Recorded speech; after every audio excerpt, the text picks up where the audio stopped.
مضت الدهور فما أتينا بمثله لما أطاف عجز عن نظرائه، کہ مدتیں گزریں کوئی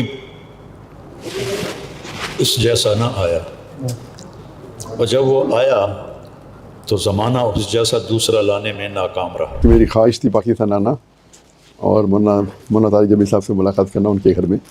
الحمدللہ جو مولانا طارق جمیل صاحب کی محبت ہے لوگوں کے لیے، اور میں دیکھتا ہوں کہ وہ اکثر خود اول قدم رکھتے ہیں لوگوں سے ملنے کے لیے تاکہ محبت پیدا ہو جائے، تو یہ بات مجھے ان کی بہت پسند ہے۔ ڈاکٹر صاحب، انڈیا اگر آپ کے سارے معاملات ختم کر کے واپس تو لائے تو آپ جائیں گے واپس؟ آپ کا کیا ارادہ ہے، یا ہجرت میں ہی رہیں گے؟ نہیں، انڈیا اگر موقع لیا دعوت دینے کا تو وہ تو میدان جنگ ہے، ہاں تو جانا ہی پڑے گا، لیکن جو دعوتی میدان میں میرا کام اور پھیلا ملیشیا میں رہنے سے وہ تو کنٹینیو کروں گا۔ انڈیا جا کے دعوت دوں گا، پھر آؤں گا ہر سال میں 1 بار 2 بار 3 بار، تو مس تو کرتے ہو۔ اتنی بڑی تعداد میں غیر مسلمان سے مخاطب ہو سکتے ہو لوگ، اور دیکھے ہو تو غیر مسلم محبت کرتے ہیں مسلمان سے، اور مجھ سے بھی۔ وہ کچھ چند پولیٹیشین لوگ ہیں جو اپنی کرسی کے لیے نفرت پھیلاتے ہیں۔ آپ کا یہ ماشاءاللہ جو ہے، آپ پینٹ کوٹ اور ٹائی کے ساتھ دین کی خدمت کریں، اس کا کیا راز ہے؟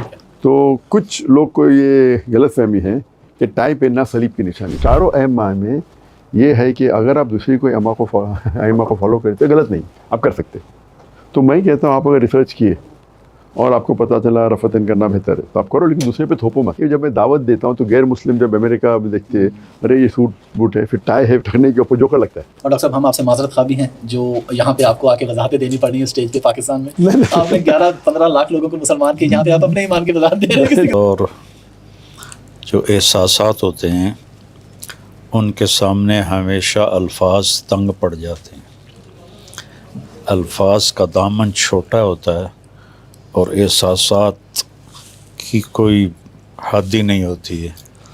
تو جو میں اس وقت ڈاکٹر صاحب کے لیے محسوس کر رہا ہوں اس کے لیے میرے پاس الفاظ کوئی نہیں، اسی کو میرا سمجھ لیں احساس۔ آپ کے کیا تاثرات ہیں مولانا صاحب سے ملاقات؟ جیسے میں نے کہا کہ میری خواہش تھی پاکستان آنا اور مولانا طارق جمیل صاحب سے ملاقات کرنا ان کے گھر میں۔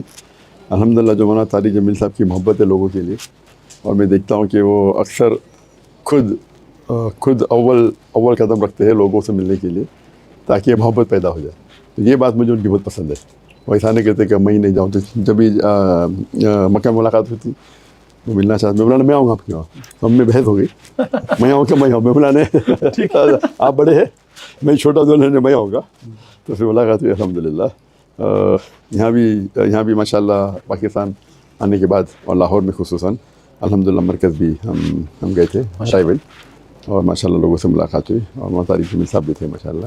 تو یہ محبت جو آپس میں ہونا چاہیے، چھوٹی چھوٹی بات میں جو اختلاف ہے اس کو پکڑنا نہیں کہ اس کو نظر میں، یہ بات مجھے ان کی پسند ہے ماشاءاللہ۔ ڈاکٹر صاحب، ایک سوال دونوں سے، سوال ایک ہی جواب دونوں سے، کہ ہماری امت فرقہ واریت میں بٹھی ہوئی ہے اور اس میں کوئی دوسری رہنے کے صرف آپ دونوں شخصیات ہیں ماشاءاللہ جو فرقہ واریت سے ہٹ کے بات کرتے ہیں، محبت کی بات کرتے ہیں۔ کس طرح ہم اس کو مزید پھیلا سکتے ہیں؟ ابھی بھی ہمارے ملک میں آپ کو پتہ ہے لوگ انتشار پھیلاتے ہیں، وہ اس کو گالی دے رہا ہے، وہ اس کو گالی دے رہا ہے، آپ دونوں کیسے اس پہ قائم ہیں؟ پہلے ڈاکٹر صاحب آپ بتا دیں کیسے قائم ہیں اس کے اوپر، پھر یہی میں جواب مولانا سے لوں گا۔ میرا اور ڈاکٹر صاحب کا ایک ہی جواب کہ قرآن و حدیث پر آئیں گے تو انتشار ختم ہوگا، اس سے ہٹیں گے تو انتشار ہی انتشار۔ اب کوئی اور بات؟ بالکل صحیح، جو طارق جمیل صاحب نے کہا قرآن کی آیت کہی سورہ عمران سورہ نمبر 3 آیت نمبر 103 میں، وَاعْتَصِمُوا بِحَبْلِ اللَّهِ جَمِيعًا وَلَا تَفَرَّقُوا، آؤ اللہ کی رسی کو مضبوطی سے پکڑو اور آپس میں مت بٹو۔ اللہ کی رسی قرآن اور صحیح حدیث۔ اور ڈاکٹر صاحب، ہم آپ سے معذرت خواہ بھی ہیں جو یہاں پہ آپ کو آ کے وضاحتیں دینی پڑی ہیں اسٹیج پہ پاکستان میں۔ آپ نے 11-15 لاکھ لوگوں کو مسلمان کیے، یہاں پہ آپ اپنے ایمان کی وضاحت دے رہے ہیں کسی اسٹیج پہ کہ بھائی میرا اس کا یہ مطلب ہے، اس کا یہ، تو پوری قوم کی طرف سے ہم معذرت خواہ ہیں کہ زیادہ لوگ آپ سے محبت کرنے والے ہیں، چند لوگ ہیں جنہوں نے یہ حرکت کی ہے۔ بہت خوش ہے۔ بالکل، دیکھو وَكَذَلِكَ جَعَلْنَا لِكُلِّ نَبِيٍّ عَدُوًّا شَيَاطِينَ الْجِنِّ وَالْإِنسِ، اللہ نے کہا کہ نبیوں کو بھی دشمن بنے، انسان بھی جنات بھی۔ تو یہ جو بھی خیر کا کام کرتا ہے بے لوث ہو کر، اس کو مخالفت دیکھنی پڑتی، یہ ایک فطری چیز ہے۔ میں نے ایک دفعہ اپنے کزن سے کہا کہ یار ساری دنیا میری بات سنتی ہے، یہ میرے رشتہ دار نہیں سنتے، الٹا مخالفت کرتے ہیں۔ وہ کہنے لگا یہی بات آپ کے حق ہونے کی علامت ہے. میں نے کہا کیسے؟ کہا رسول اللہ کے رشتہ دار کہاں ان کی سنتے تھے. مدینے والوں نے سنی, رشتہ داروں نے تو سنی کوئی نہیں. تو مجھے بڑی خوشی ہوئی اس کی بات سے. تو جو بھی خیر کو لے کے نکلے گا شیطان اس کے لیے رکاوٹیں ڈالے گا. ڈاکٹر صاحب انڈیا اگر آپ کے سارے معاملات ختم کر کے واپس بلائے تو آپ جائیں گے واپس؟ آپ کا کیا ارادہ ہے, یا ہجرت میں ہی رہیں گے؟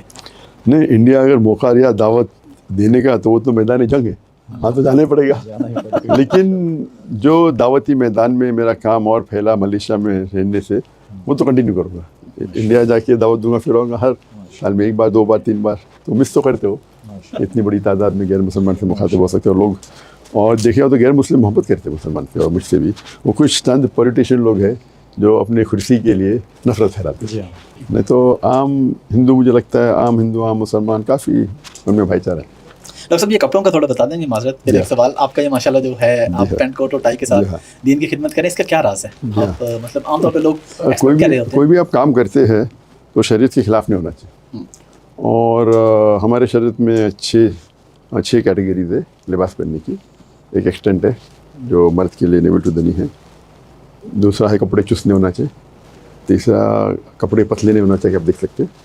چوتھا ہے بھڑکیلے نہیں ہونا چاہیے. پانچواں ہے کہ دوسری جنس کے نہیں ہونا چاہیے.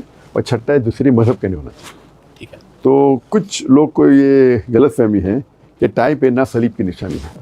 تو غلط فہمی.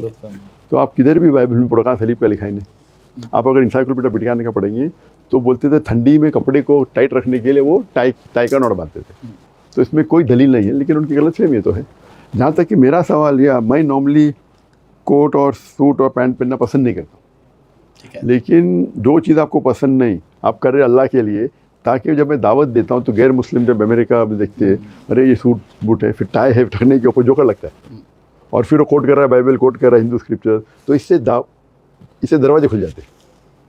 اور جب بھی میں لیکچر دیتا ہوں اس ٹائم میں سوٹ پینٹ پہنتا ہوں. عام طور پہ آپ گھر پہ آئیں گے تو آپ کتنے دیکھیں گے تو میں کرتے پاجامے ہونا جیسے. تو آپ اگر آپ دیکھیں گے جب کوئی بھی ملتا ہے یہ مثال ملنے ہے کرتے پاجامے.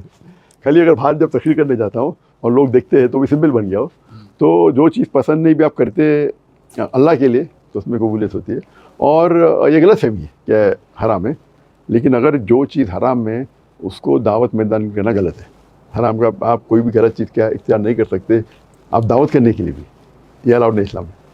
مولانا تھوڑا آپ اسی پہ اگر بات کرتے تو ہمارے ملک میں یہ جو ویٹیکن سٹی گیا تھا تو میں نے اس کا وزٹ کیا کہ وہ جو گرجا ہے وہاں بھی, تو جتنے پادری تھے کسی نے بھی کوٹ پینٹ ٹائی نہیں پہنا تھا. سب نے یہ جیسے ہمارے بیٹے نے لمبا چوغا پہنا ہوا ہے, یہ چوغا تھا. تو اور یہ بھی نہیں تھے, اچھا کالر تو دور کی بات, یہ بھی نہیں تھے, وہ جو بغیر اس کے ہوتا ہے وہ, اور گلے میں سلیب. کسی نے چاندی کی لٹکائی ہوئی, کسی نے لوہے کی لٹکائی ہوئی. تو یہ تاثر کہ بھائی یہ کافروں کا لباس ہے, یہ صحیح نہیں ہے. ڈاکٹر صاحب نے بتائیں بھائی یہ چیزیں ہیں, یہ نہ ہوں بس. ڈاکٹر صاحب آپ پاکستان جیسے ملک میں پبلک سیشن رکھ دیتے ہیں, یہاں پہ تو لوگ آپ سے ایسے سوال بھی کرتے ہوں گے اور کریں گے کہ جس میں صرف دوسرے فرقے کو نیچ دکھانا ہو, تو ایسی صورت میں آپ کیسے ہینڈل کرتے ہیں, کیسے ہینڈل کریں گے؟ تو ایسے وقت میں ہمیں حکمت سے جواب دینا پڑتا ہے, کیونکہ ان لوگ جان بوجھ کے سوال پوچھتے ہیں, نہ کہ انہیں جواب نہیں پتا. جواب پتہ ہے پھنسانے کے لیے اور پھر اختلاف پیدا کرنے کے لیے. انہیں مزہ آتا ہے اختلاف کرنے کے لیے, جان بوجھ کے پوچھیں. اگر پتہ ہے کہ ذاکر بھائی ایسا رفتن کرتے تو رفتن کرنا چاہیے, آپ سمجھے نا. تو اس کا حل یہ ہے کہ میں کہہ رہا تھا کہ ایک چیز ہوتا ہے فرض اور ایک چیز ہوتا ہے افضل. تو اور جو اختلاف زیادہ ہے وہ افضلیت پہ ہے, رفتن کرنا چاہیے نہیں کرنا چاہیے. چاروں ائمہ میں یہ ہے کہ اگر آپ دوسری کوئی ائمہ کو فالو کرتے غلط نہیں, آپ کر سکتے. تو میں کہتا ہوں آپ اگر ریسرچ کیے اور آپ کو پتہ چلا رفتن کرنا بہتر ہے تو آپ کرو, لیکن دوسرے پہ تھوپو مت. اس لیے میں کہتا ہوں کہ میں ہی صحیح نہیں, میں بھی صحیح ہوں. تو یہ اگر آپ لے کے جائیں گے اور دیکھے جاؤ تو فرائض پہ اختلاف نہیں ہے, بہت کم. اختلاف جو ہے مستحب پہ, سنت پہ, آپ سمجھے نا. تو ہمیں کس طریقے سے اگر آپ کے پاس علم, آپ سمجھے جی ہاں, ابھی آپ نے کہا ہے ہاں جی ہاں ابھی جانے آپ بولتے, جی ہاں جی ہاں. تو اس کے اندر اگر حکمت سے جواب دیں گے بس مولانا لاسٹ پہ وہ شعر جو آپ نے ڈیڈیکیٹ کیا اگر آپ کو یاد ہو ان کی آمد پہ جو آپ نے شعر کہا ہے وہ اگر آپ سنا دیں تو پلیز. مضت الدہور فما اتین بمثلہ لما اطاف عجز عن نظرائہ، کہ مدتیں گزریں کوئی اس جیسا نہ آیا، اور جب وہ آیا تو زمانہ اس جیسا دوسرا لانے میں ناکام رہا. مہدی خلیفہ عباسی وہ جا رہا تھا تو راستے میں ایک بڑھیا ملی.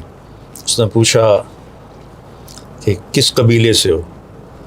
تو کہا میں بنو تے، حاتم تائی. تو کہنے لگے لما عجزت النساء ان یلدن مثل حاتم، تمہارے قبیلے کی عورتیں کیوں عاجز ہو گئیں کہ ایک اور حاتم تائی پیدا کر دیتی؟ تو وہ کہنے لگی کما عاجز بنو ہاشم ان یکون فیہم مثلک یا امیر المومنین، جیسے بنو ہاشم عاجز ہو گئے کہ ان میں تیرے جیسا کوئی ہو. تو وہ خوشی سے ایسے جھومنے لگ گیا اس کی بات سن کے. تو یہ دونوں باتیں